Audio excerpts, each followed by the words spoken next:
Prazer receber aqui Hélida e Felipe para compor a segunda mesa. Vamos dar sequência, então, com essa abordagem agora que visa compreender um pouco mais essa dimensão interinstitucional que permeia todo esse desafio fiscal, orçamentário do país. Sei que ambos têm angulações distintas para enxergar o problema, muita experiência, igualmente.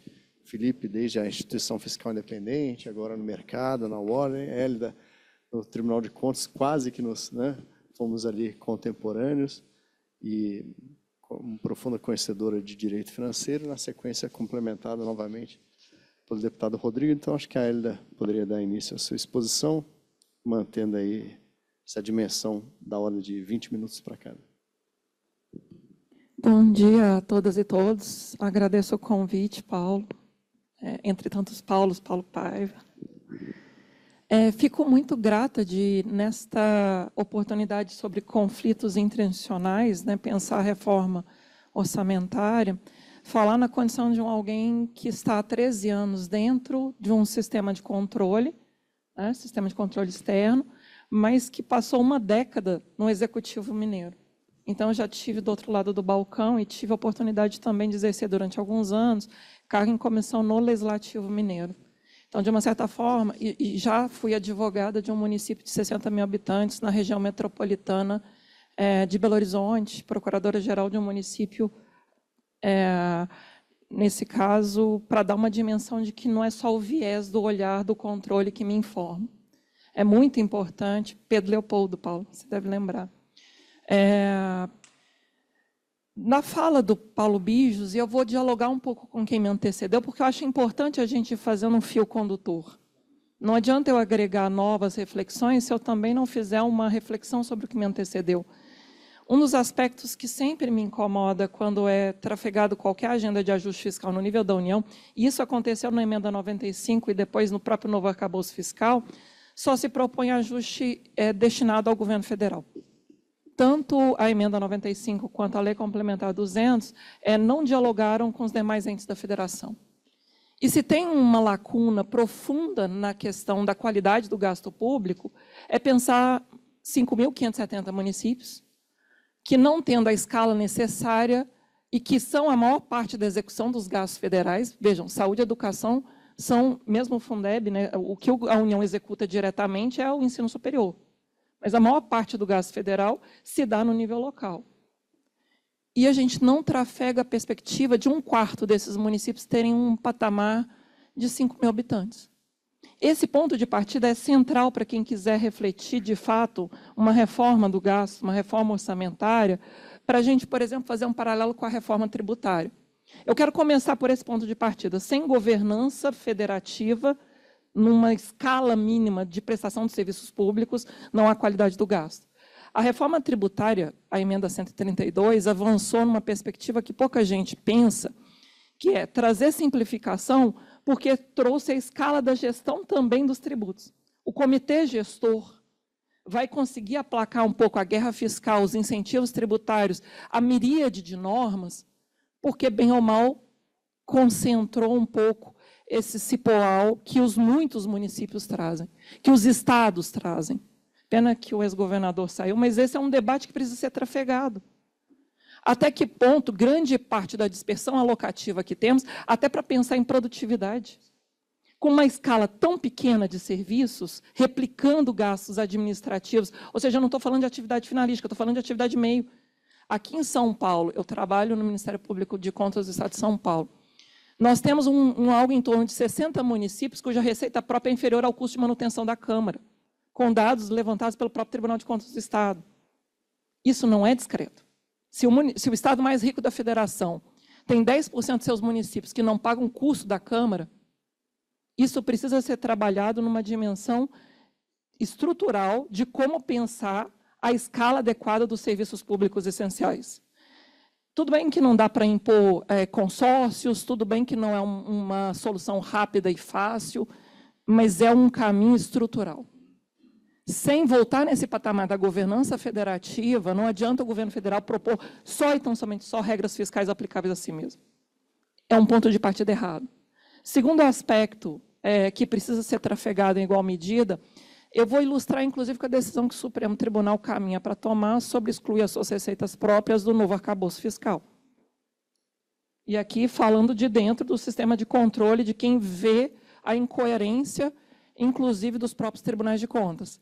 Se, nos 25 anos da Lei de Responsabilidade Fiscal, que serão celebrados agora, início de maio, nós temos um grande ausente na capacidade de entregar aquilo que era ação planejada e transparente, em que se previnem riscos e corrigem desvios, aqui eu estou mencionando para primeiro da LRF, que é o núcleo da noção de responsabilidade fiscal. Se tem um grande ausente, são os tribunais de contas. E não há reforma orçamentária digna desse nome se a gente também não propuser uma discussão estrutural a respeito do modo de composição, do modo de operação e de sedimentação de jurisprudência dessas cortes. O limite de despesa de pessoal foi implantado pela LRF há 25 anos atrás, e enquanto havia margem fiscal, ele virou meta. Foram se concedendo reajustes, foram concedidos reajustes, penduricalhos, entre outros, porque o limite virou meta. E se falseou muito a interpretação no âmbito dos próprios tribunais de contas. Então, é também... Sim, a própria terceirização excluída do cômputo, né? Sim, mas é exatamente isso. Não tratavam o serviço como despesa de pessoal. Né? Exato. E agora toda a margem que se abre para parcerias com o terceiro setor, que são intensivas em contratação de mão de obra, como se fossem excluídas de qualquer referência de limite. Veja, Rodrigo Maia, aqui em São Paulo, as OS têm, isso porque todos os dias nos chegam esses processos de prestação de contas, elas têm um limite máximo de gasto de pessoal dentro dos contratos de gestão. 70% a 80% a depender do contrato de gestão. Mas, mesmo assim, não é respeitado. E se tira, inclusive, o pagamento dos honorários médicos do limite, sendo que aí você não tem margem para fazer outra coisa a não ser só pagar salários. Sem qualquer freio, sem qualquer análise. Esses dois pontos de partida dialogam com um pouco com o que há pouco ouvíamos, mas que precisa ser complementado. Quando a gente vai falar de avaliação do sistema orçamentário, o ponto de partida, e que me parece ser algo que a gente não está endereçando adequadamente, é o planejamento. O planejamento é que define aquilo com o qual depois eu vou contrastar o resultado entregue e o quanto custou efetivamente no final. Se as metas físicas e financeiras não são bem formuladas, inclusive porque a federação está enfraquecida, os municípios de São Paulo adotam PPA da LOA como quem contrata um pacote Office da Microsoft. Word, Excel, PowerPoint.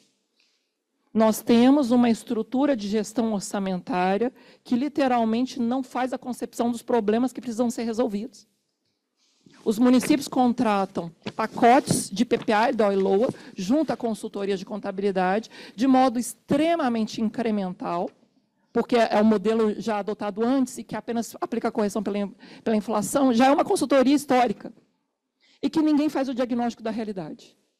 Não se sabe até hoje, e aí um aspecto importante, Paulo, tudo bem que a expansão da complementação federal ao Fundeb reclama, sim, uma avaliação detida, mas um dos motivos pelos quais o Brasil continua entregando um PISA baixo foi porque a universalização da pré-escola e do ensino médio só foi tornada obrigatória em 2016 pela emenda 59 de 2009.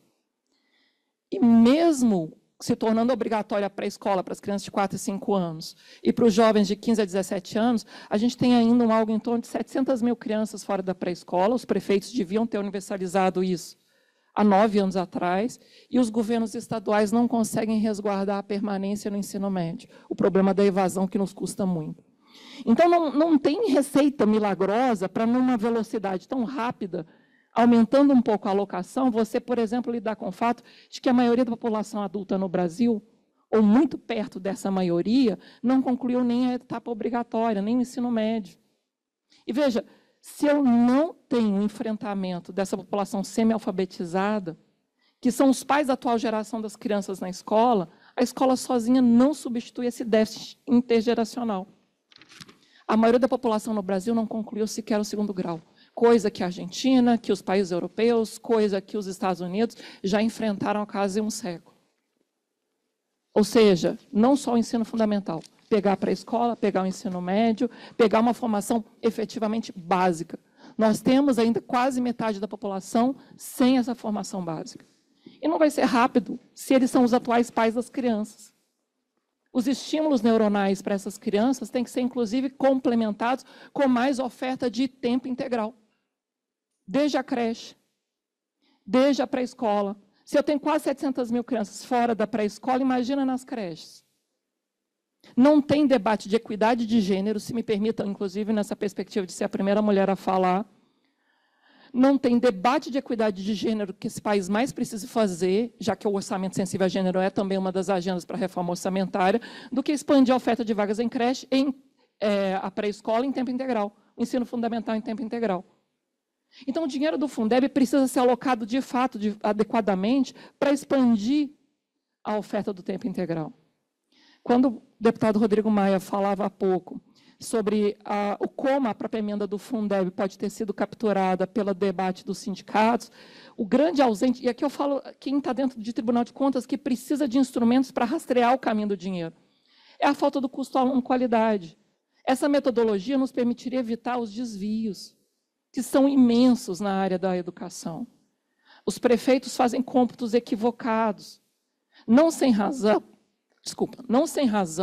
a gente não consegue efetivamente garantir sequer as metas do IDEB. Não estou nem falando do PISA. As metas do Plano Nacional de Educação. A ideia de um custo rastreável, sistema de custos na LRF é outra agenda. Artigo 50, parágrafo 3º da LRF, outro grande ausente. Por que é tão difícil falar de sistema de custos? Por que a expansão do gasto no SUS, desde que foi alterado o parâmetro de correção, não parece revelar mais resultados? Porque a gente não está conseguindo rastrear custo. A gente paga OS para ela, inclusive, ter um comportamento de... E aí eu vou explicar um pouco do quanto isso é temerário. A gente tem nos contratos de gestão cláusula de pagamento por estimativa. Pagamento fictício. Executa 80%, mas recebe 100% do que foi contratado. Então, você tem um incentivo racional da OS a embolsar esses 20% e fazer daquilo uma margem para desvio de recursos, lavagem de dinheiro, enriquecimento ilícito.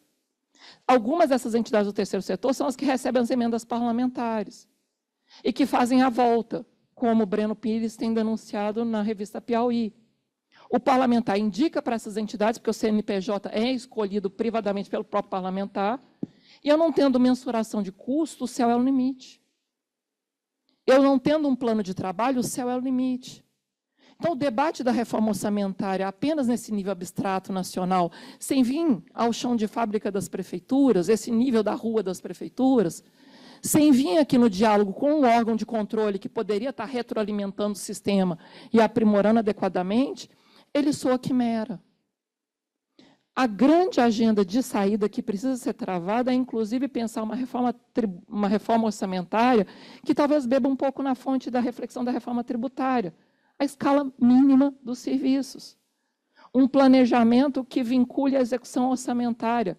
Essa é a ideia de orçamento impositivo que, na origem, quando a emenda 100 e os sucedâneos tentaram trazer no debate do parágrafo 10 do artigo 65. Veja, caso não se cumpra o programado, que motive, não é um dever de execução a qualquer preço. É algo que no direito administrativo é historicamente lastreado na ideia exatamente de motivação. Se há programas, eles devem ser cumpridos, salvo motivação. Inclusive para, aqui citando de novo a Constituição, garantir a efetiva entrega de bens e serviços à sociedade. Então, agora, juntando os pontos e dialogando com os colegas que me antecederam. Nenhuma reforma orçamentária, sobretudo lidando com os conflitos interinstitucionais, pode ser feita desconhecendo a federação, desconhecendo essa baixa escala dos serviços no nível dos municípios e mesmo as guerras fiscais de receitas e despesas entre os estados. Segundo ponto, os ausentes desse debate são os tribunais de contas, mas também como o judiciário se coloca de forma insulada, por vezes míope, nessa reflexão do que lhe toca. Vejam vocês que vão retornar os precatórios que o Paulo Bijos falava há pouco, que o STF excluiu na DI 7064, atendendo uma necessidade de fazer um primeiro momento, mas em voltando, qual é a reflexão dos riscos fiscais? Novas ações judiciais estão escalando. Vi até uma entrevista que você deu hoje, Felipe. A gente precisa lidar com o risco da judicialização, porque não adianta só reduzir os pisos ou postergar o cumprimento de direitos, que as pessoas vão continuar demandando em juízo. O que traz segurança jurídica e o que traz pacificação no cenário de médio prazo é um planejamento respeitado. Até para o judiciário conseguir ter clareza da reserva do possível, que é um argumento que em direito nós usamos quando a administração fala que não tem como arcar imediatamente com algo. Mas quando vai ser arcado? A grande questão ausente na reforma orçamentária, me parece, é a noção de ordenação legítima de prioridades. Ordenação legítima de prioridades. O que vem primeiro? Qual é o lugar de cada qual na fila? O que fica por último? O que pode esperar? E só o planejamento é capaz de fazê-lo. É só o planejamento que é capaz de fazer essa perspectiva de quando cabe a cada qual o seu montante de direito. Ou de dinheiro também, porque as pessoas também têm expectativa de ter os seus ganhos. Nesse contexto, falar de reforma orçamentária, ignorando a federação, e sem travar um pouco a construção que a reforma tributária fez, me parece, de fato, apenas e tão somente algo que vai se postergar, e olha que a Lei 4.320 é de 64, uma norma sexagenária. Vai se postergar mais algumas décadas. Vai ser esvaziado o pouco que a gente avançou na própria LRF, que era a ideia de metas fiscais, análise de riscos fiscais. A gente vai abrindo exceções, e se me permite para concluir, não sei como está o prazo, antes que me contingencie um tempo, Paulo Bijo certamente está controlando melhor do que eu. Sim, mas eu já fico ansiosa exatamente porque eu não quero que me seja contingenciado, eu prefiro ter a sobra para voltar e amarrar dialogando com os colegas. Mas uma questão absolutamente central é a nossa ilusão ingênua de achar que uma regra fiscal vai substituir a ausência de um controle que enraiza aprendizado. E aí a gente faz uma regra fiscal atrás da outra, como se fossem os planos econômicos de quando a gente tinha hiperinflação. Nós substituímos os planos econômicos do período de hiperinflação agora por um pacote de regras fiscais, preferencialmente no ADCT, como se a Constituição, colocando a regra fiscal na Constituição, fosse o suficiente. Durante alguns anos, nós tivemos regras fiscais a cada 3, 4 meses. 2021, tivemos a emenda 109, a emenda 113, a emenda 114. 2022, tivemos a emenda 123. Em um cenário de 12 meses, a depender do cálculo maleável, a gente teve 4 emendas constitucionais só de regra fiscal. O maior volume das emendas constitucionais, mais recentemente, é para alterar a regra fiscal. Nós temos uma inflação de regras fiscais que é análoga à inflação de preços e que está mostrando a mesma falta de credibilidade do país em enfrentar a sua falta de ordenação legítima de prioridades. A Constituição tratada como papel de pão ou prometendo uma nova Assembleia Nacional Constituinte não vai enfrentar essa perspectiva de que a gente precisa voltar à base do planejamento. Esse grande ausente, esse grande fragilizado. Não adianta pensar, por exemplo, a alteração do regime geral de previdência sem concomitantemente fazer uma reflexão séria, por exemplo, sobre o regime de proteção social dos militares. O BPC, como uma proteção aos mais idosos, à transição demográfica, e a falta de uma renda básica de apoio à infância. A maior parte das crianças, se não metade das crianças, é hoje situada na faixa da pobreza, se não da extrema pobreza. Então, a gente precisa pensar a política pública de forma sistêmica, integrando a dimensão de que o controle é um ausente, o planejamento é um precarizado, falta a escala federativa dos serviços, e não dá para propor mais uma reforma das regras fiscais sem criar essa estrutura de enraizamento. Regra fiscal não se aplica sozinha. Regra fiscal não se aplica sozinha. Não adianta prometer o mais novo pacote de ajuste fiscal, como feito no novo arcabouço fiscal, que pouquíssimo tempo depois ele já perdeu sua credibilidade. A Lei Complementar 200 foi prometida como uma solução que duraria pelo menos até 2027. Já mostra fadiga. Já mostra essa dificuldade, inclusive, de como vai projetar até 2026. A gente precisa retomar em um patamar que não seja apenas o curto prazo, e que a gente consiga, de fato, por falar no PPA, ter noção do que nos espera em 2027. Quais são as metas que prometemos alcançar até 2027 no PPA, que agora vige no nível federal? Qual é o PPA dos municípios que será formulado até 2029? Este ano é um ano de PPA municipal. Paulo, municipalista que você é, e eu sei que tem uma deferência grande pelo municipalismo, a Fundação Dom Cabral também precisa pensar em como qualificar esses PPAs municipais que serão enviados a partir, Renata Vilhena, né? que serão enviados daqui a pouco, em agosto, mais tardar setembro deste ano. Qual é a consistência desses PPAs? Como escalar os serviços na federação? Esse é um ponto de partida muito mais sólido do que a gente ficar repetindo uma receita relativamente enviesada e que até aqui não resultou. É mais um pacote econômico, só que agora pacote de regras fiscais, tendente ao esvaziamento. Não adianta repetir a mesma estratégia se ela se mostrou fracassada até aqui. Precisa retomar esse diálogo mais próximo com os próprios tribunais de contas, que têm falado em índice de efetividade da gestão municipal. Precisa retomar o diálogo, inclusive na perspectiva do que a reforma tributária, embora cheia de críticas, eu não estou defendendo aqui a reforma tributária como se fosse algo neutro ou muito bom. Pelo contrário, há muitas controvérsias. Mas escalou o debate para enfrentar a própria guerra fiscal de incentivos tributários. Ou a gente projeta numa base mais nível da rua, mas no diálogo, inclusive, com controle que poderia retroalimentar o processo. Porque controle bom é o controle pedagógico que retroalimenta o planejamento. E aí, para finalizar, eu gostaria muito de dar um exemplo, para quem é da área do direito, talvez se lembre mais, para quem não é, certamente vai lembrar, porque, bem ou mal, nos afetou muito na realidade brasileira. Na década de 90, havia demandas judiciais pelo acesso ao coquetel antirretroviral para tratamento dos pacientes com HIV. Eram demandas judicializadas individualmente. E a compra feita nesse caráter tópico era muito cara. Toda vez que você judicializa e não tem a escala, você compra mais, você paga mais caro. O que fez o Ministério da Saúde, pressionado por milhares de demandas judiciais naquela ocasião, começou a pensar uma política de larga escala, internalizando dentro da sua política pública. E aí veio a reflexão, dentro, inclusive, do tratamento de medicamentos genéricos, dentro da possibilidade de revisão, naquela ocasião, de licenças compulsórias, ministro, naquela ocasião, José Serra, conseguiu dar uma resposta universal, por dentro da política pública, para todos os pacientes com HIV. Essa solução universal, por dentro da política pública, barateou o acesso. E o mais interessante, porque todos os pacientes com HIV têm acesso ao tratamento, o nível de contaminação caiu, porque você diminui a carga viral. Então, tem um efeito de proteção para a coletividade.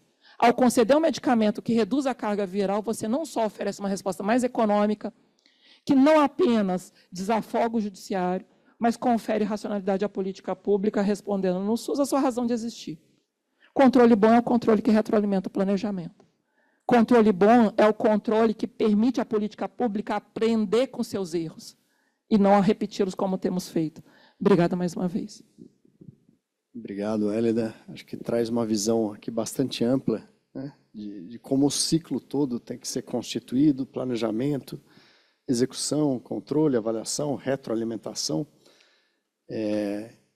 A Hélida falou aqui sobre inflação de regras. Eu me lembrei, Felipe, no seu livro coordenado ali, o Reconstrução, um dos capítulos, tive a oportunidade de participar, nós contabilizamos, né, o tamanho da inflação de regras, realmente é algo que chama muita atenção, que precisa ser pensado nesse contexto maior. Então, por favor. Bom dia a todos. Cumprimentar a todos vocês em nome do ministro Paulo Paiva e agradecer pelo convite. O meu amigo Rodrigo Maia, presidente da Câmara, e também fomos colegas lá no secretariado em São Paulo. Paulo Bijos, ex-secretário da SOF também, e a Hélida, que é sempre muito bom discutir com você, né, Hélida? Porque a gente discorda muito, mas também essas discordâncias levam a, creio, né, construções importantes, né, do debate. Eu me lembro que a Hélida me visitou logo que eu assumi a Secretaria da Fazenda, com um pacote desse tamanho de anotações do Tribunal de Contas e do Ministério Público junto ao TCE. Todas elas importantes, né? Mas uma coisa que eu vou começar por aí, porque você falou disso, que eu acho emblemático é como o controle externo e os tribunais são super poderosos no Brasil, na verdade. Só que eles agem errado. Eles ficam naquela coisa das normas, aquela coisa legalista, e não pensando, como você sugere, no planejamento, em observar se a qualidade da política pública e o objetivo realmente está sendo cumprido, olhar para os instrumentos de planejamento. E os tribunais são muito mais equipados e estruturados do que o Executivo. No Tesouro Estadual aqui em São Paulo, a gente tinha 342 comissionados. Eu levei essa informação para o Ministério Público de Contas, até para ajudar a pegar no nosso pé, para que a gente se mexesse. Porque como é que um estado como São Paulo depende de 342 comissionados e não tem uma carreira bem paga e estruturada para cuidar do tesouro, da execução financeira e da gestão da dívida, né? Ao contrário da Receita Estadual, que aí é um caso de sucesso com os auditores fiscais e tudo. Mas só para dar um exemplo de como é uma coisa contraditória. Os TCS, os tribunais e o TCU nem se fala, estão muito bem obrigados, né? Tem servidores muito bem pagos, o concurso é difícil. Agora, o Executivo está cada vez mais sem poder algum para fazer alguma coisa. Sobretudo com o Congresso, agora falando um pouco do nível federal, ganhando essa ingerência no processo orçamentário, e cumprimentar também o Marcos Pestana aqui, que me sucedeu lá na diretoria executiva da IFE, e parabenizar pelo trabalho também lá, Marcos, na Instituição Fiscal Independente. E o Executivo está vivendo aquilo que já se chamou de apagão das canetas, né? Você não consegue fazer nada. O Tribunal de Contas fica no seu pé. Antes, você pensou em fazer alguma coisa, já está lá, dizendo, não, não pode. Olha aí o Fundeb, tem que cumprir a vinculação, tem que gastar.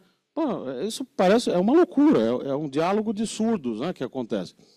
Então, mas voltando um pouco, eu escrevi um artigo aqui, que depois eu vou mandar para o Paulo Paiva, organizando um pouco essas ideias da reforma orçamentária. Eu acho que são dois debates. Primeiro, que a situação fiscal é extremamente crítica. Nós temos uma dívida galopante, está crescendo sem parar, e a gente precisa gerar superávit. Isso não dá para escapar disso. Por isso que esse debate acaba tomando conta da imprensa, dos formadores de opinião, porque ele é relevante. Nós temos que voltar a gerar superávit primário. Senão a economia vai para o vinagre e não vai ter nada. Não vai ter qualidade de educação, de saúde, nada disso. Então, isso é o passo zero. Esse é um debate mais conjuntural. E o outro debate, que é de farol alto, que é a reforma do processo orçamentário. Hoje a gente tem um processo orçamentário em que o planejamento é nulo. Porque você tem três problemas. Primeiro, esse duplo comando no processo orçamentário. O Legislativo virou um segundo poder executivo. Ele comanda hoje mais recursos de investimentos do que o próprio Executivo. Porque o orçamento, na minha conta, 93,6% dele é rígido. Você tem o BPC, que é o benefício de prestação continuada, o abono salarial, o seguro-desemprego, a lei orgânica de assistência social, a previdência e o gasto de pessoal. Pronto, já deu 90%. Aí você pega as obrigatórias com controle de fluxo, como são chamadas, essa maluquice de conceito também que a gente fica inventando na LDO, em vez de reformar a lei lá do governo João Goulart, que é a 4.320, de 1964, obrigatória com controle de fluxo. Bom, ou é obrigatório ou não é. Porque controle de fluxo quer dizer que eu posso fazer fila na despesa e daí eu economizo, né? O que é antirrepublicano até, pode-se dizer, né? Então, você tem o duplo comando no processo orçamentário, o excesso de rigidez orçamentária e o terceiro problema, que é a nulidade do PPA. Nós perdemos a capacidade de planejar. E não tem vento bom para a nau sem rumo. A nau está sem rumo. Quer dizer, o PPA, os jornalistas dedicam 0 linhas para o PPA, quando o PPA é discutido e aprovado. O Congresso dedica 0 minutos para discutir o PPA. Porque não sabe nem o que está aprovando. É uma lei. Ele deveria ser vinculante, assim como é a lei orçamentária anual. Só que isso o Rodrigo Maia sabe muito melhor do que eu, mas os deputados querem discutir as emendas. Eu entendo, quer dizer, eles querem participar do processo, distribuir recursos, etc. Mas por que a gente não torna esse processo, não acopla esse processo ao PPA? Quais são as diretrizes, os projetos de infraestrutura, os grandes projetos, inclusive regionalizados? Porque aí um deputado de São Paulo, por exemplo, ele faz a sua emenda, mas ele faz a emenda dentro dos projetos estruturantes definidos no PPA. Aliás, a Constituição já comanda isso. A emenda constitucional 109, se teve alguma coisa boa, é que introduziu alguns elementos nessa direção, né? de obrigar a avaliação, monitoramento, etc, etc. Só que não se faz nada disso. Então, nós precisamos... Isso é uma agenda para o novo governo. Esse governo, nesse sentido de agenda estruturante, acabou. O que teve aí foi um esforço grande do ministro Fernando Haddad de fazer uma recuperação de receitas. A receita cresceu no ano passado 8,9% acima da inflação, corretamente, a meu ver, porque você tinha, por exemplo, aquela coisa dos benefícios do ICMS que eram abatidos na base, no lucro, e na hora de recolher o imposto federal, a CSLL, a COFINS, o PIS, o PASEP, as empresas recolhiam a menor, em cima de uma base mais baixa. Isso mudou. Isso. Eles tentaram resolver no STJ e depois... Aí o Congresso aprovou aquela medida provisória. Foi. Foi o melhor texto que o governo aprovou até hoje. Também acho. Saiu mais limpo. Entrou e saiu mais limpo. Sim. Não sei como é que o setor privado... O setor privado reagiu mal, né? Porque você tira uma benesse... A pressão foi pequena. Foi, tanto que aprovou. Não, é isso. É. E fez a lei das compensações tributárias, fez a lei das transações também, retomou o voto de qualidade do CARF. Mas aprovou-se agora. E a quinta questão que eu ia colocar nessa área tributária ainda é a tributação dos fundos fechados, os fundos exclusivos e as offshores. Isso tudo foi positivo. Mas a 8%, né? Pois é. Mas o fato é que a arrecadação cresceu muito, só que do lado da despesa não se fez absolutamente nada. A Lei Complementar 200, e aí eu sei que o Paulo Bijos teve importância nisso, ela tentou regulamentar aquele princípio lá da emenda 109 da sustentabilidade da dívida. E também introduziu ali na Lei Complementar 200 o marco fiscal de médio prazo. Esses dois elementos são fundamentais. O PPA tem que ser esse negócio. O PPA tem que virar o marco fiscal de médio prazo. Mas, para isso, você tem que ter uma IFE empoderada para fazer projeção de receita. Pode chamar a academia também. Tem que ter um comitê que faça essas projeções para o governo não ficar mudando a projeção de PIB, de juro, de câmbio, de inflação e, portanto, de receita, que nem biruta de aeroporto, ou conforme o desejo de aumentar ou reduzir gastos. O Congresso também tem participação nesse tipo de movimentação de projeção de parâmetros. Então, são três problemas, né? O duplo comando no orçamento, o Legislativo hoje vai comandar 61 bilhões de reais de emendas, emenda de comissão, emenda individual, emenda de bancada estadual e as emendas de relator, né, que foram combatidas pelo Judiciário, mas que ainda estão aí sendo executadas. O orçamento no Brasil, onde está escrito na Constituição que o orçamento é autorizativo? O orçamento é impositivo, ele tem que ser executado. Só que ele virou, e essa é uma coisa surrada, mas é verdadeira, realmente uma peça de ficção.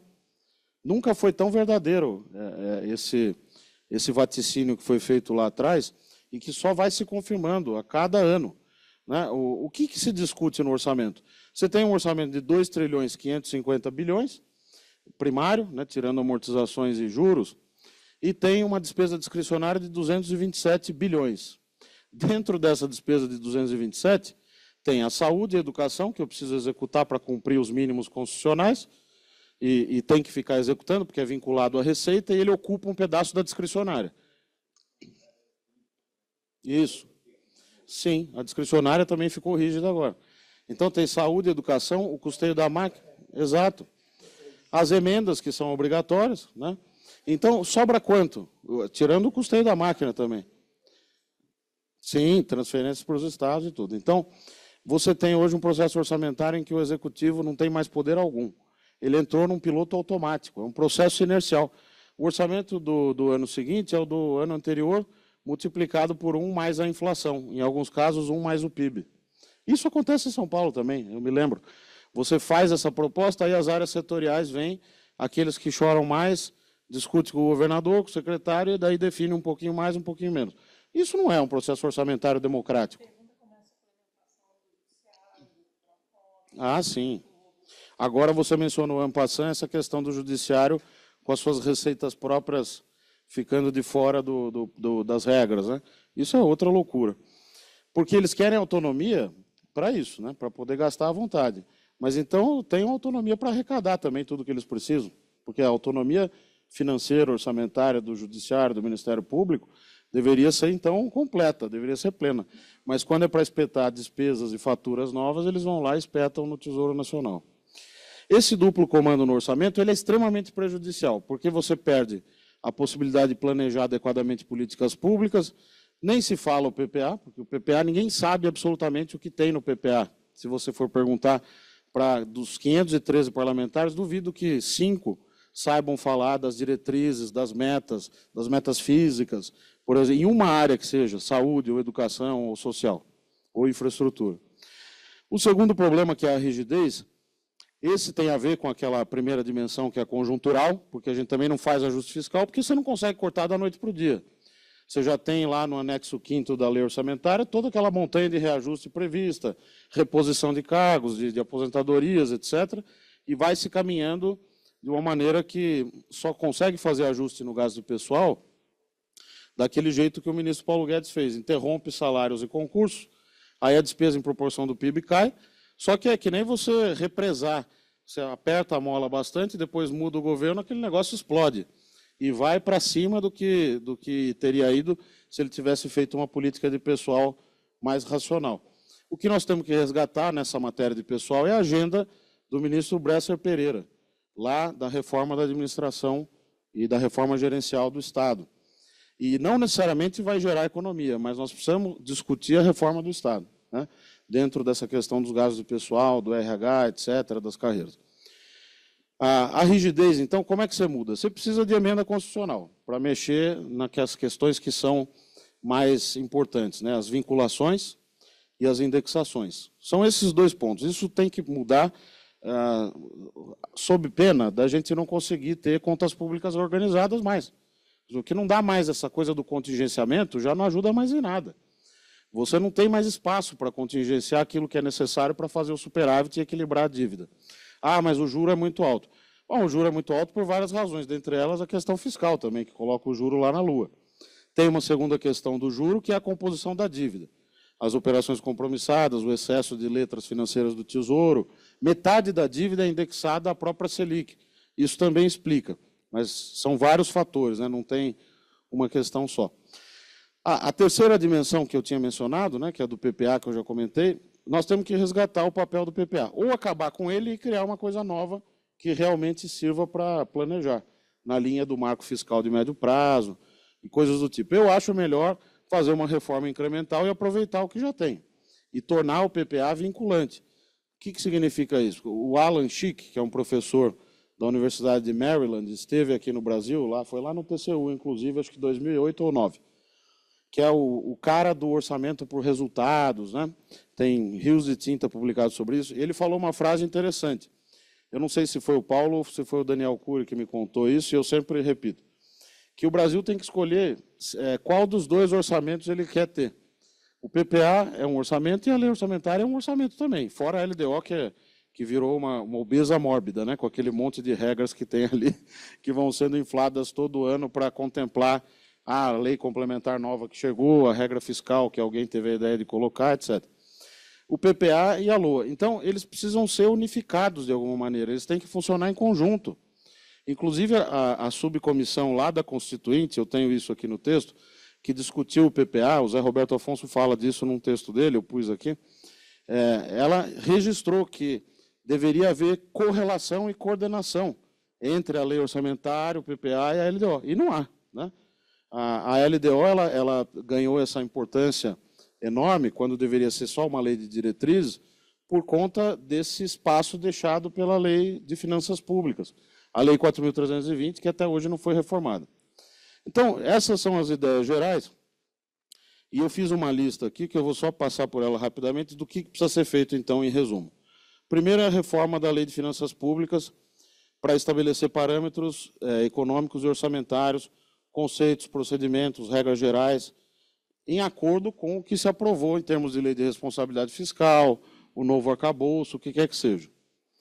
Transformação do plano plurianual num plano de desenvolvimento de médio e longo prazo.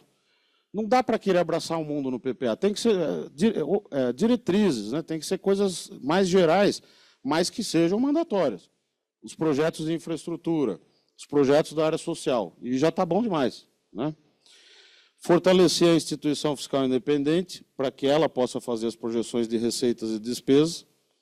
Incorporar as avaliações de políticas públicas e as revisões periódicas do gasto na LDO e na LOA, que, aliás, já está na Constituição e na LC 200, e não é observado.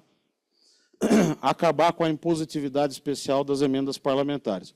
Então, ou a gente obriga a execução inteira do orçamento e sai do regime de caixa e vai para o regime de competência, que é o que deveria ser num país sério, ou então acaba com a impositividade. Não dá para ter gasto mais importante que outro gasto. Por que o investimento não é importante e a emenda parlamentar é importante? Né? Ou tudo é importante ou, não, ou nada é importante. E aí disputa-se ano a ano como se poderia acontecer num regime de caixa. Né? Desindexar todas as despesas públicas, todas. Política social é política social. Política de mercado de trabalho, salário mínimo é outra história. Não tem que indexar o salário mínimo, não tem que servir de indexador para nada. Ele é uma política de mercado de trabalho. E assim tem que ser discutido. O gasto social pode ter algum indexador? Pode, mas que se discuta caso a caso. Por que o BPC tem que crescer junto com o salário mínimo? O abono salarial tem que crescer junto com o salário mínimo. A previdência tem que crescer junto com o salário mínimo. O item 8, a desvinculação ampla. Essa coisa da saúde e educação crescerem com a receita líquida de imposto e com a receita corrente líquida, não dá. Quer dizer, não dá para você ter um critério de aumento dos orçamentos porque a receita cresceu. Tem que ser porque eu preciso de mais recursos. Então, identifiquei que a saúde precisa de mais recursos. Identifiquei depois de fazer avaliação econométrica, estatística, está aqui o Sérgio Firpo, e concluí que precisa de mais. Aí sim, aumenta o orçamento da saúde e da educação.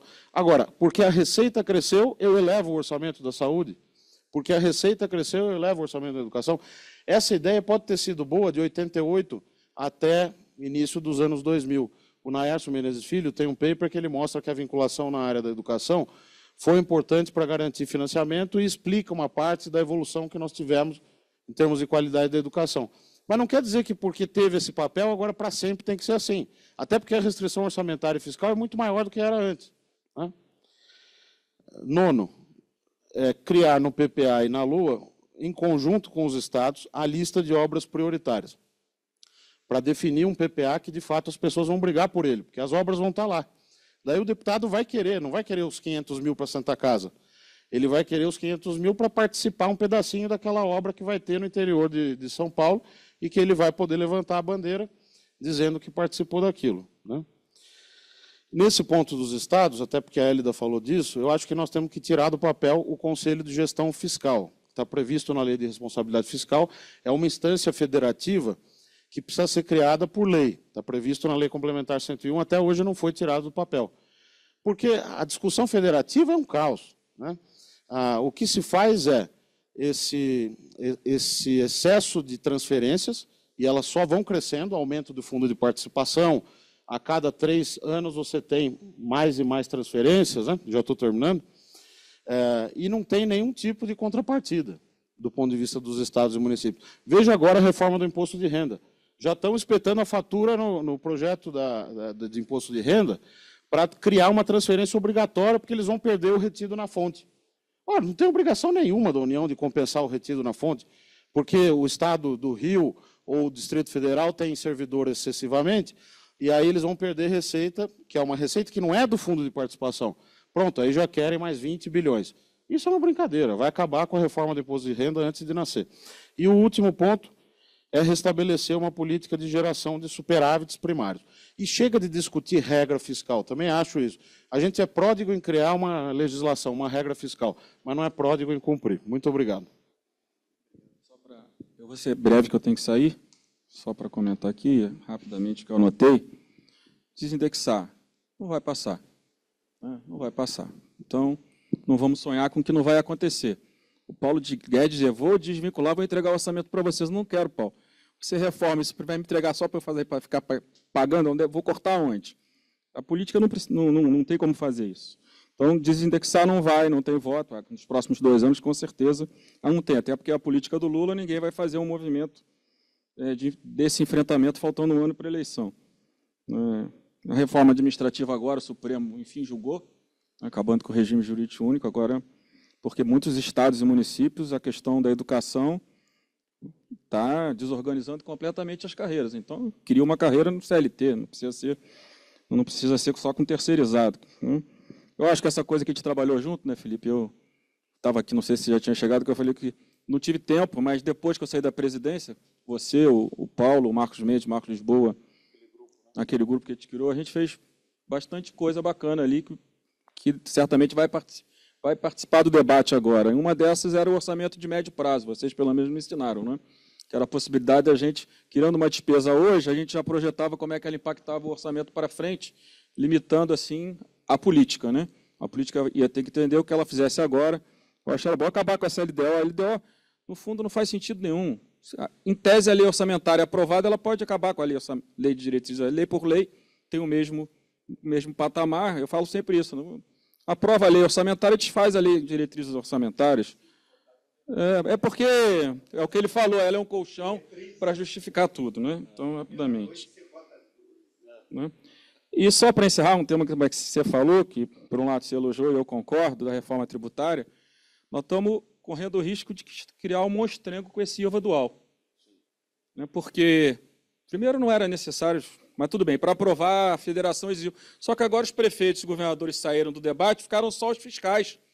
Então, nós estamos com um monstrengo que está sendo, talvez seja, não sei se melhorado ou piorado no Senado, mas outro dia eu liguei para um fiscal, falei, eu quero discutir com vocês o projeto, que a gente está preocupado aqui no setor privado. Ele falou, pode deixar, tem 900 pessoas, eu vou ver com que grupo você conversa. Pergunta se ele me voltou, já tem 40 dias, eu não consigo saber com quem eu converso. Então, é outro problema das corporações, né? E por último só, não é isso, acho que ia falar um pouco, você falou negócio de votações, né? PEC Kamikaze, completamente constitucional, julgada na votação da verticalização como cláusula pétrea. O medo do judiciário de uma repercussão negativa deixou com que o Bolsonaro gerasse despesa. Pelo menos o Supremo declarou inconstitucional ano passado. Pelo menos não vamos ter esse risco para 2026. Então, agradecer, me desculpar, mas eu tenho que pegar um voo. Então, tem horário. Ministro, obrigado e estou sempre à disposição. Sim, tá joia. Bom, foram exposições muito densas, muito ricas. Eu mesmo teria várias reações aqui da minha parte a ambos, mas vou abrir mão disso para que o público aí, todos que estão participando, possam fazer suas perguntas, colocações, questionamentos. Por favor, fiquem à vontade. Olá. Prazer estar aqui com vocês. Só algumas coisas, foi muito rico e o problema essencial o Paulo Hartung apontou. A questão não é de diagnóstico, isso está bem pacificado entre nós. O problema é de ação, decisão.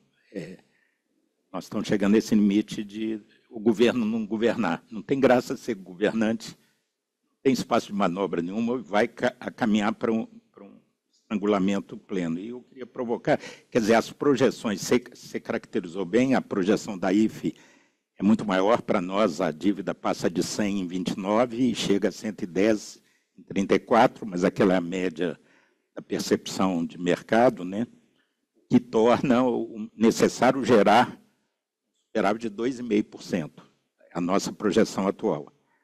Quer dizer, você tem um brutal desafio nesse quadro de engessamento que vocês descreveram, que a mesa anterior descreveu, que é um duplo objetivo, um quantitativo e outro qualitativo. É você gerar 2,5% de superávit, estabilizar a dívida, e, ao mesmo tempo, eu discordo até daquele seu segundo item, não é preservar, é aumentar muito o espaço discricionário. Vamos tomar, porque tem isso, tem as obrigatória com controle de fluxo e as discricionárias rígidas. Todas são obrigatórias. No final, vamos concentrar no PAC. O PAC representa hoje, que está indo com 60 bilhões no orçamento desse ano, 2,5%, né, da receita primária líquida. 2,5%, projeto de investimento. 0,5% do PIB. Os países asiáticos estão investindo 30%, 35% do seu PIB. O Brasil está investindo 17%. A contribuição do governo federal é 0,5%. na menina dos olhos do presidente, é o plano estratégico, é o conjunto de projetos com repercussão estratégica de médio e longo prazo, selecionados pelo próprio governo. E numa receita de 2 trilhões 360, são apenas 60. Quer dizer, o governo não governa. A execução financeira do PAC ano passado foi 30 bilhões. Se é ferrovia, é estrada, é portos, é ciência e tecnologia, quer dizer, isso que pode alavancar o desenvolvimento. Então, provocar vocês essa coisa desse duplo desafio, mudar esse perfil e, ao mesmo tempo, fazer superávit e recuperar. O PAC tinha que ser, não 60, tinha que ser 500, um orçamento de 2 trilhões e 300. E aí vem o problema, esse é de decisão política. Agora, um toque só sobre emendas e qualidade de gastos. Vai ter a mesa à tarde, eu vou provocar o Marcos Mendes, eu li o trabalho, acho que tudo que eu leio tem um certo preconceito. Eu fui parlamentar, então hoje eu estou como técnico na IFE, mas defendendo o que eu já vivi. Há um certo preconceito. O orçamento nasceu na Inglaterra para parlamento e orçamento são irmãos gêmeos. Nasceram para controlar o poder discricionário do monarca absoluto. Então, parlamento interferir no orçamento é da natureza da coisa. E também misturar regimes presidencialistas com parlamentaristas é um equívoco. E eu acho que também comparar com as discricionárias mais confunde que explica, porque você mistura 2 fenômenos.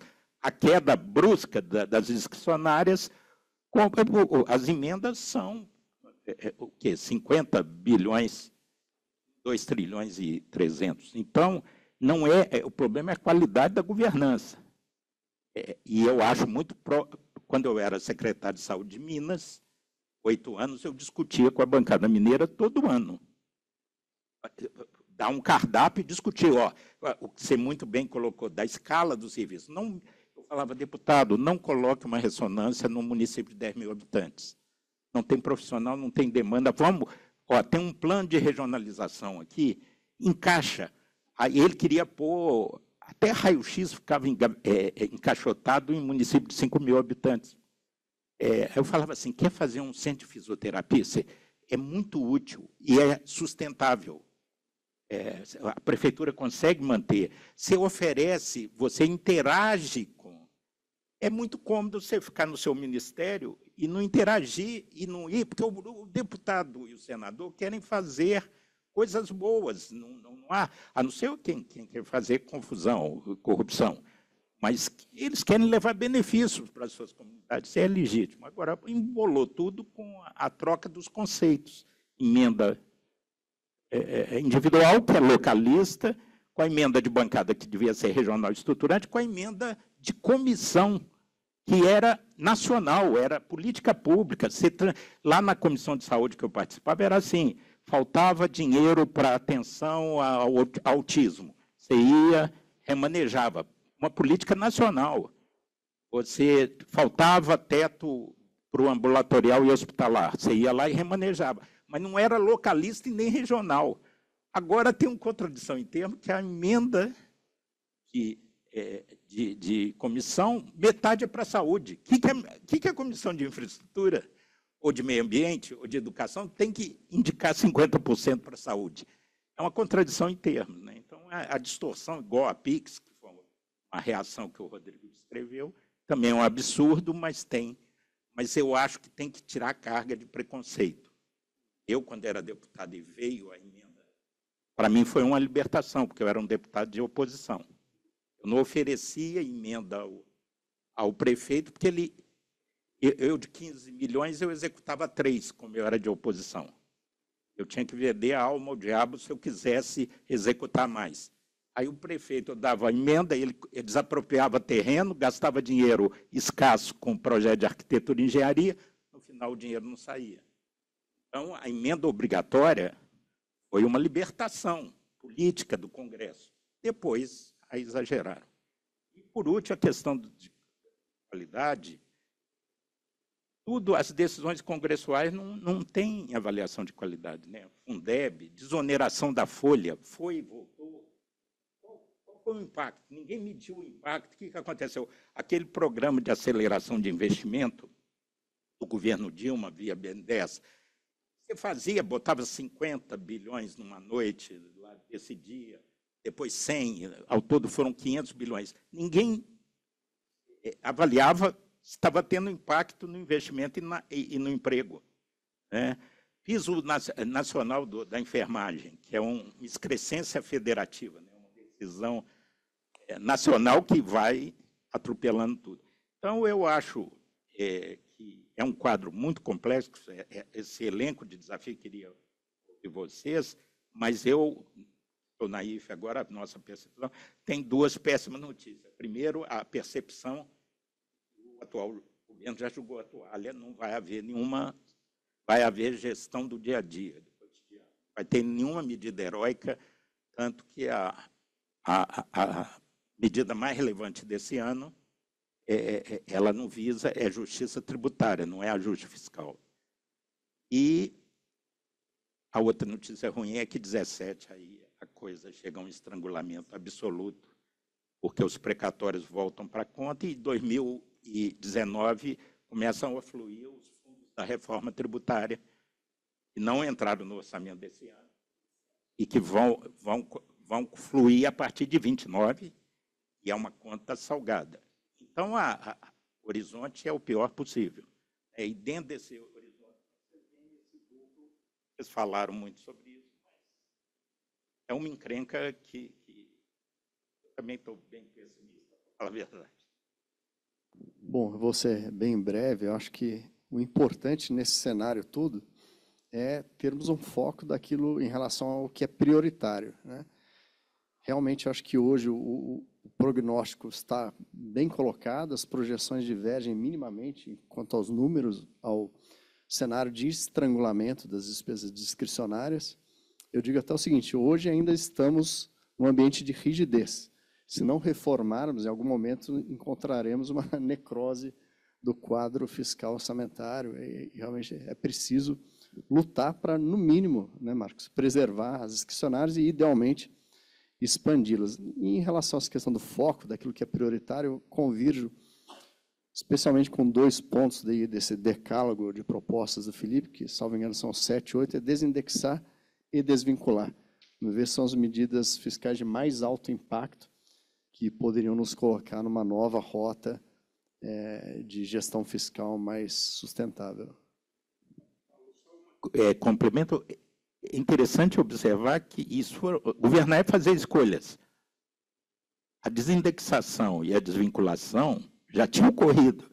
Foi uma opção do governo retomar isso na PEC da transição e na política de salário mínimo. Então, não caiu do céu, não veio com o vento, não. Foi uma escolha. O governo Michel Temer tinha resolvido esses 2 problemas, foi recolocado à mesa a reindexação das despesas ao salário mínimo com ganho real e a vinculação de saúde e educação.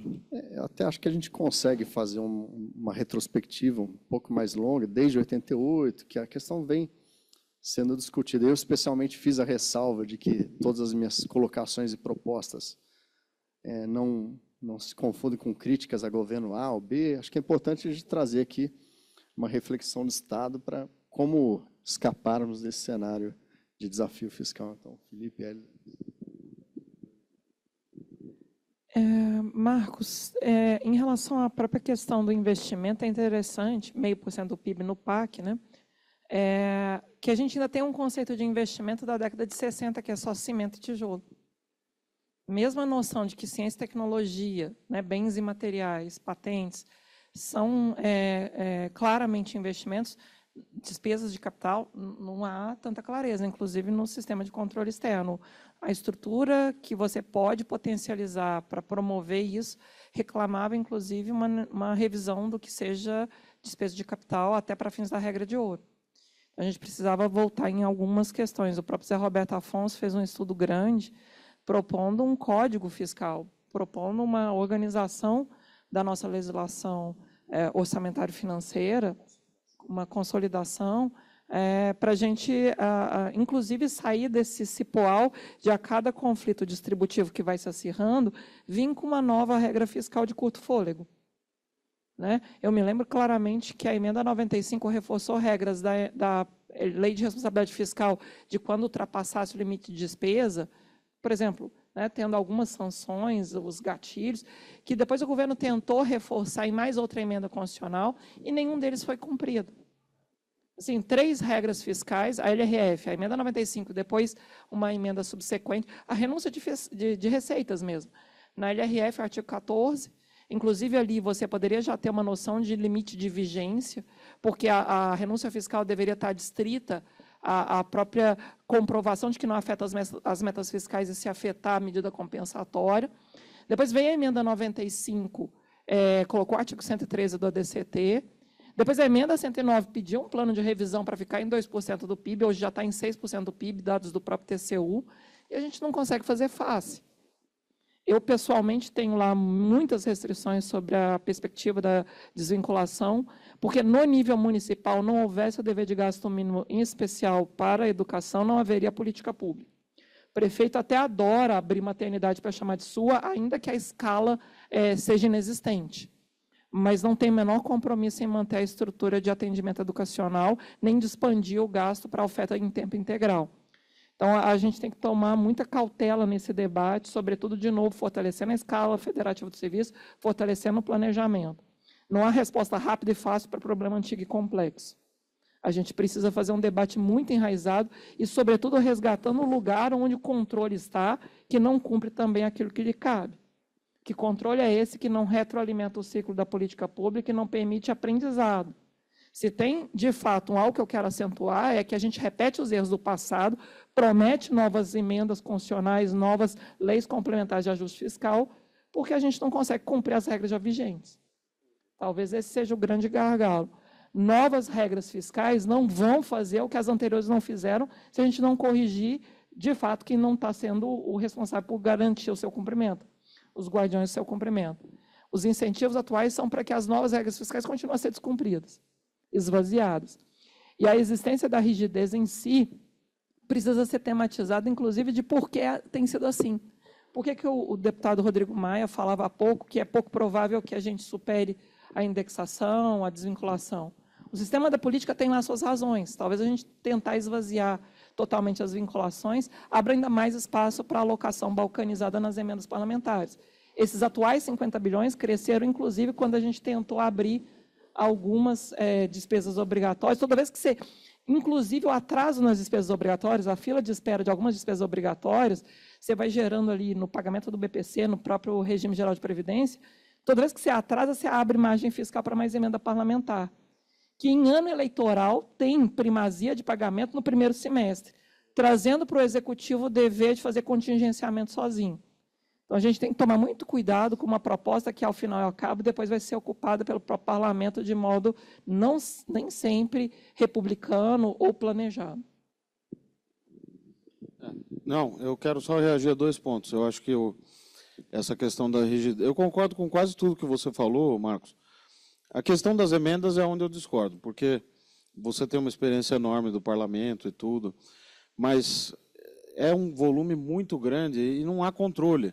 E a governança é um ponto que você colocou, que eu acho que precisa ser debatido. O Flávio Dino, ministro do Supremo, promoveu avanços importantes ao ser provocado, ao ser demandado, mas ainda a gente precisa discutir mais, porque as emendas, da forma como foi aprovada a lei complementar, acho que 210, né, que é a que trata das emendas, e também as decisões do ministro Flávio Dino, o piso virou esses 50 bilhões, 50,4 bi. E, a partir disso, vai crescer. E pode crescer pelo limite do arcabouço ou pela regra da receita, que é a da vinculação constitucional, né? Que era só das emendas individuais, mas também passou para de bancada e, de certo modo, também para as de comissão. Aí vai ser o que for menor. Mas nós simulamos, numa nota técnica para os clientes lá da corretora, e o ganho vai ser mínimo em termos de economia. Você garantiu 50 bi corrigidos pela inflação ou até um pouco mais que a inflação, para sempre. Então, eu acho que isso a gente tem que discutir mais, até à luz dessa experiência que você trouxe também, da governança, da transparência, de como as emendas são importantes lá na ponta, se elas forem bem encaminhadas, né, junto com o poder local, etc, etc. E a outra, infelizmente, o Rodrigo Maia saiu, mas esse negócio da reforma tributária que ele falou está completamente equivocado. Porque não é problema de corporação, coisa nenhuma. O problema é que fizeram uma coisa megalômana, que vai ter um comitê gestor em Brasília, com 54 iluminados, que vão dizer para o governador de São Paulo como e quando ele deve arrecadar. Então, hoje, se eu compro esse copo d'água aqui em São Paulo, o ICMS vai direto para a conta única do Estado no Banco do Brasil. Agora vai subir para o comitê gestor, ele vai fazer por meio de um split payment, sempre tem um nome em inglês bonito, que ninguém sabe explicar o que vai ser até agora, né? Não existe ainda o sistema. Está em construção, entrevista do Bernardo Arpi de ontem, eu acho. E aí vai o crédito para o contribuinte, o dinheiro do governador e o dinheiro do município. Sabe Deus como isso vai funcionar. Então, tem um problema grave aí que não está resolvido. A lei complementar do comitê gestor nem foi aprovada ainda, né? E nós já estamos aí às vésperas do início desse sistema novo. A CBS vai funcionar, porque a Receita Federal entende do riscado. E só juntou o PIS/PASEP com a COFINS, que é uma coisa relativamente trivial, que já estava prevista para ser feita por lei ordinária, desde a época do Rachid e tal. Agora, o IBS é uma coisa totalmente nova, que vai envolver uma questão federativa, porque como é que você gerencia um negócio que hoje é separado? O ISS é do município, o ICMS é do Estado, num comitê em Brasília? Isso não tem a menor chance de dar certo. E o custo é enorme, porque, como o Marcos falou, o número é o seguinte: se pegar de 2025 até 2043, são 790 bilhões de reais. Isso é o custo direto da reforma tributária, né? Foi o quanto custou para conseguir aprovar, que vai para o Fundo da Amazônia, para o Fundo de Desenvolvimento Regional e para o Fundo pelo fim da compensação dos incentivos do ICMS. Incentivos esses que não vão acabar. Até 2032, a reforma, a guerra fiscal vai continuar a pleno vapor, porque todos os incentivos que estão aí, eles continuam em vigor. Aí, em 2033, a promessa é que eles acabarão, né? Mas, obviamente, que algum gênio da raça no Congresso vai propor a extensão do prazo, porque não deu tempo, o sistema não está funcionando direito, etc. Então, é um risco altíssimo do ponto de vista federativo o que se fez nessa coisa da reforma tributária. Agora, jogar a culpa nas corporações, eu pergunto, quem que vai fiscalizar no comitê gestor? Quem são os procuradores que vão servir ao comitê gestor?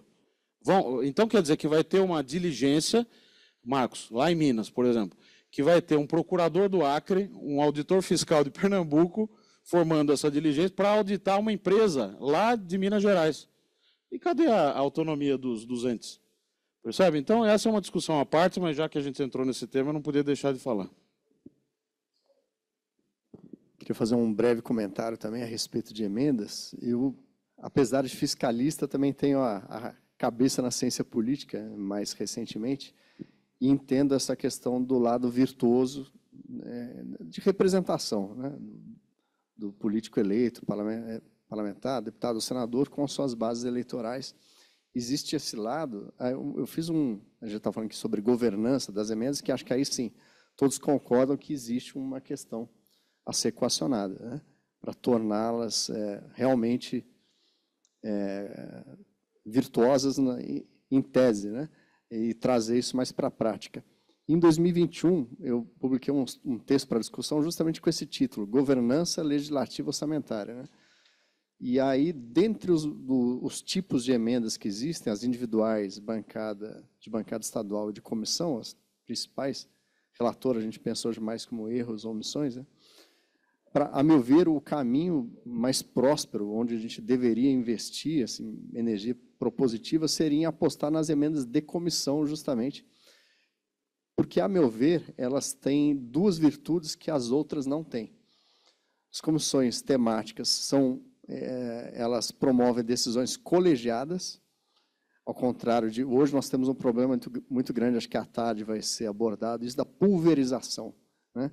Como é que eu vou coordenar 594 decisões alocativas, de 513 deputados, mais 81 senadores, né?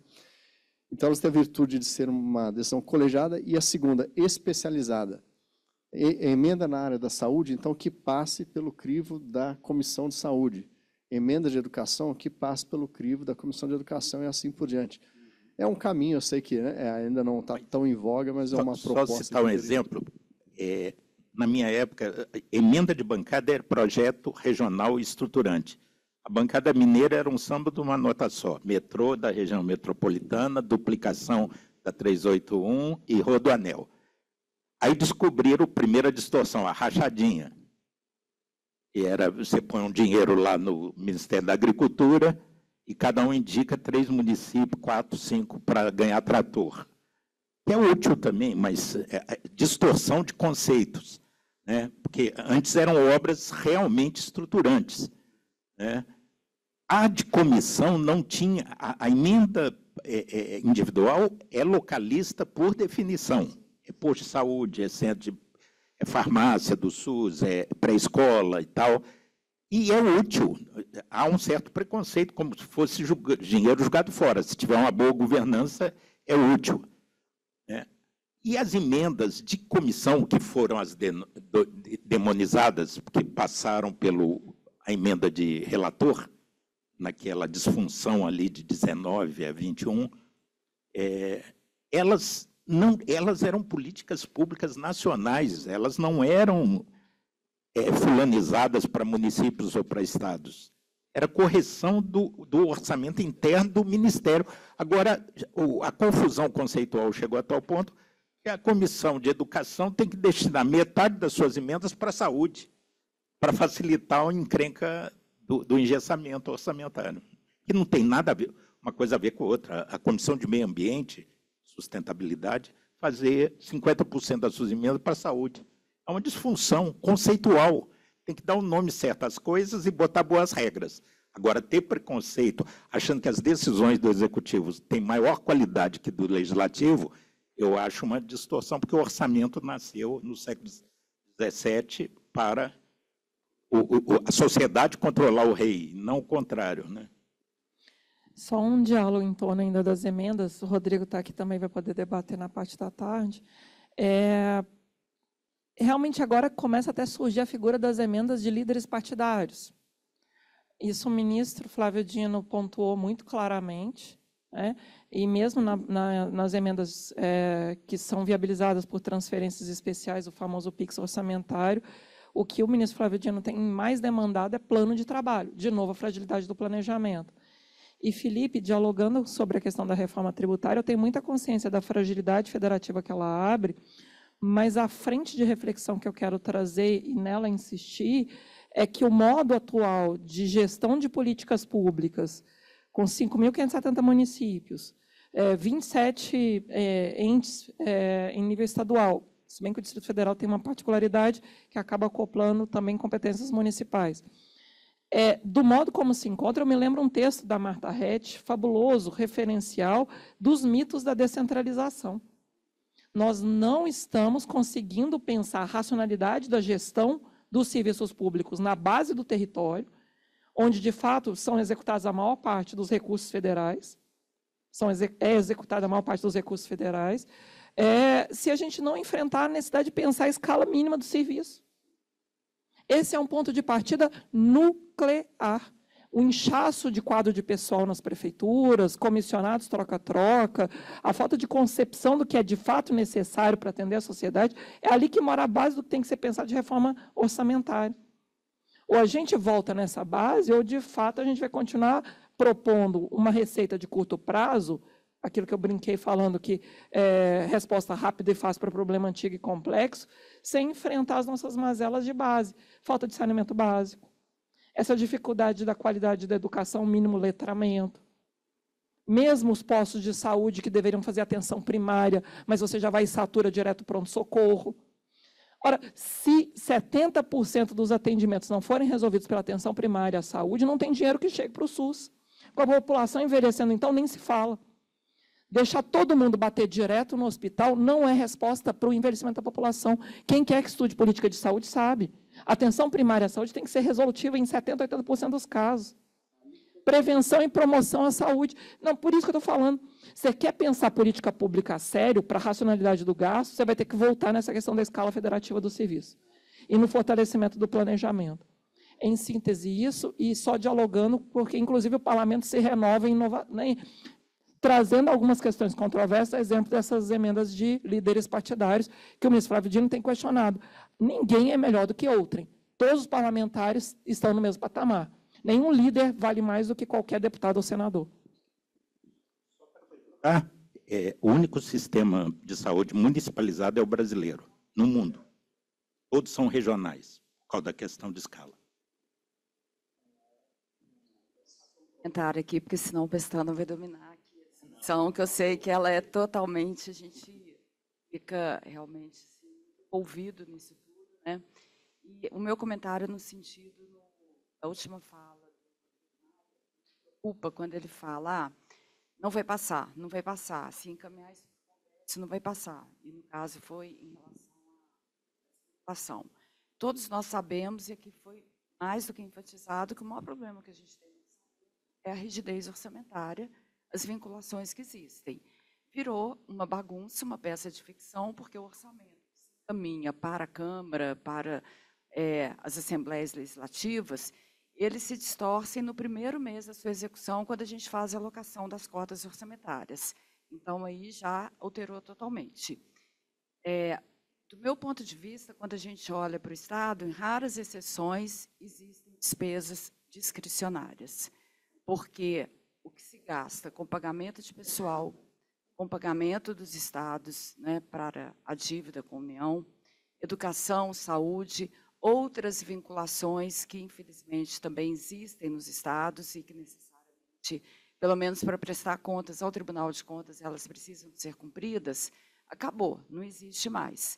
O custeio, eu acho que a Hélida que fez algum comentário, a gente tem que ter um olhar diferenciado também, porque nós fazemos políticas públicas com custeio. Como que se mantém escola? Como que se compra merenda? Como que se compra livro? Como que mantém os postos de saúde, os hospitais? Então, se corta nesse custeio, inclusive presídios, né, alimentação de presos. Se há algum corte nessas despesas de custeio, acabaram, né? Acabou o papel do Estado de prestação de políticas públicas. Então, se não enfrentarmos essa discussão da desvinculação, da rigidez orçamentária, nós não vamos avançar. Inclusive para que a gente tenha um PPA que deve ser o orientador do orçamento, para que a gente consiga, de fato, ter as escolhas, as prioridades. E hoje isso se perde, porque não há nenhum alinhamento entre PPA, nem o orçamento, por conta da rigidez orçamentária. Então, o que eu imagino que, além dessas discussões aqui, que são essenciais, que a gente tem que ser propositivo. Eu acho que o Imagine tem toda a possibilidade de estar com esse grupo, que está aqui fazendo exposições, caminhar propostas para que a gente possa, nesses próximos 2 anos, eu também não tenho a menor expectativa que a gente vai conseguir mudanças estruturantes, mas preparar para que a gente possa, numa próxima gestão, estar aí já inaugurando com algumas propostas estruturantes, porque senão, gente, estamos enterrados já. Eu acho que não falta 2 anos, não. Já estamos totalmente estrangulados.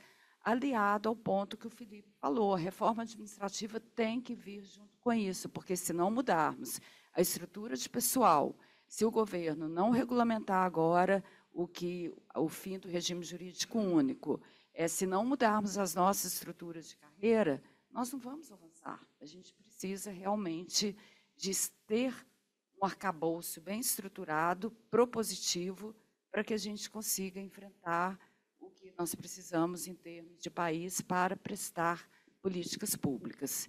Então, só essa constatação, corroborando com tudo que foi dito, desde a avaliação de políticas públicas, sabe que eu sou fã dessa temática, né? Infelizmente, no Estado está anos-luz de distância de ser implementado, com exceção do que o Paulo Artung falou aqui, Espírito Santo, Minas Gerais também está avançando, porque, infelizmente, a gente fica muito em termos de avaliação, monitoramento de alguns projetos que são estruturantes.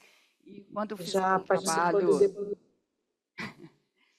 só para complementar esse ponto aqui, que é muito importante, quando eu trabalho a Fundação Dom Cabral com o BID, para avaliação de políticas públicas, o próprio Congresso falou, a gente queria muito poder aproveitar dos documentos que o governo tanto na época da elaboração do orçamento, na prestação de contas, na mensagem, mas, infelizmente, os deputados só têm olhar para as emendas impositivas. Então, a gente precisa também de mudar essa cultura e vai ser a partir da mudança da estrutura do orçamento que nós vamos conseguir. Então, era menos uma pergunta e mais reforçando tudo que está sendo dito. Paulo, eu posso só continuar com o ponto da Renata, que tem a ver um pouco com o objetivo nosso. Essas questões, há uma necessidade profunda de avaliar e avançar uma visão mais ampla da questão fiscal,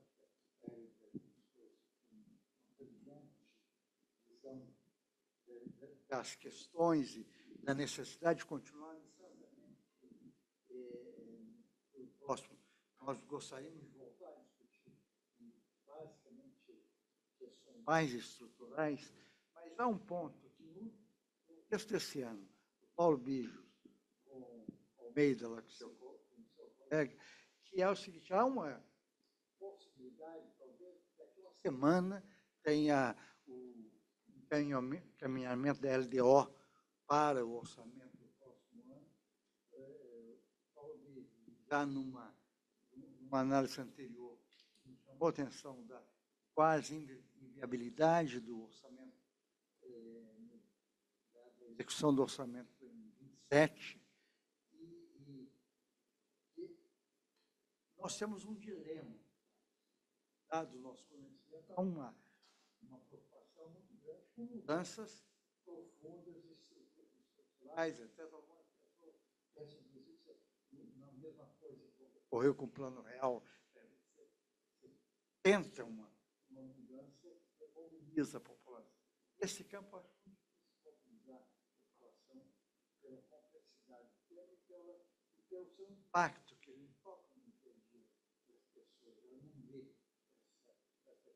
E a segunda é do ponto de vista gradual, um certo gradualismo. O que hoje nós discutimos aqui, nós podíamos até o final da tarde identificar de algumas ações que eventualmente elas teriam, seguramente elas teriam a direção correta para onde nós podemos caminhar para uma mudança estrutural do ponto de vista fiscal, possivelmente vai ser a revisão da 4.320, mas, e ao mesmo tempo, elas poderiam ter alguma factibilidade de avanço no Congresso, tá certo? Eu acho que eu queria um pouco chamar a atenção se a gente poderia olhar isso, Paulo ficou responsável de fazer isso hoje na manhã, o Marcos vai fazer os dois painéis da tarde, os dois painéis da tarde, serem temas mais específicos, possivelmente possam ser mais adequados a isso, mas eu acho que isso seria uma contribuição importante que nós podemos dar aqui. Sem prejuízo de toda essa discussão, nós vamos consolidar uma possível pauta para continuarmos discutindo. Eu acho que essa discussão, nós vamos fazer isso com essa experiência de especialistas e políticos, e ela tem uma abertura participantes que são empresários, que participam dos cursos da fundação e que podem nos ajudar também a ampliar a consciência sobre essa questão. Só queria fazer, não perder a oportunidade que a Renata chamou a atenção e enfatizando, acho que o ponto do federalismo é um ponto que nós não podemos perder de vista na discussão orçamentária fiscal. Tem uma questão macroeconômica fundamental para enfrentar, mas não temos um problema federalismo que certamente vai, quando a reforma tributária começar a entrar em vigor, vai bater no judiciário, passado critérios do que a Constituição chamar a atenção. Nós estamos com 2 minutos.